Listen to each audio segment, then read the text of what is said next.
ስር የሰደደ የኩላሊት በሽታ ደረጃዎች እንዳሉት ያውቃሉ? ስር የሰደደ የኩላሊት በሽታ 5 ደረጃዎች ሲኖሩት ደረጃ 1፣ 2፣ 3፣ 4፣ 5 ተብለው ይከፈላሉ።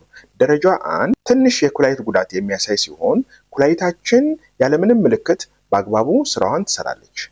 ደረጃ 2 ግን ትንሽ ጉዳት ብቻ ሳይሆን በተወሰነ መልኩ የኩላሊታችን ስራ ሊስተጓጎል ይችላል። እንዲሁም ቀደም ብሎ የሚመጡ የማስጠንቀቂያ ምልክቶች ሊስተዋሉ ይችላሉ። ለምሳሌ በሽንታችን ውስጥ ፕሮቲን ያለአግባብ ሊመጣ ይችላል። ደረጃ 3 ደግሞ መካከለኛ የኩላሊት ጉዳት የሚያሳይ ሲሆን ከልክ ያለፈ ድክመት እንዲሁም የሰውነታችን ማበጥ ሊታይ ይችላል። እንዲሁም በደማችን ውስጥ ቆሻሻዎች ያለአግባብ ሊከማቹ ይችላሉ። ደረጃ 4 ግን ከፍተኛ የሆነ የኩላሊት ጉዳት የሚያሳይ ሲሆን የተለያዩ ምልክቶች በግልጽ ሊስተዋሉ ወይም ሊታዩ ይችላሉ።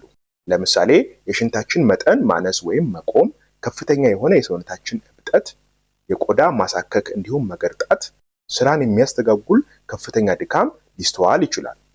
በዚህ ደረጃ ውስጥ የሚገኝ ሰው ስለ ኩላሊት እጥበት ማሰብ ወይም መዘጋጀት ሊኖርበት ይችላል። ደረጃ 5 የምንለው ደግሞ የመጨረሻው ደረጃ ወይም ደግሞ ፌለር የምንለው ደረጃ ሲሆን ኩላሊታችን ሙሉ በሙሉ በሚባል ደረጃ ስራዋን ታቆማለች። ታዲያ በዚህ ደረጃ ውስጥ የሚገኝ ሰው ለመኖር ሲባል የኩላሊት እጥበት ወይንም ንቅለ ተከላ ግዴታ ይሆንበታል።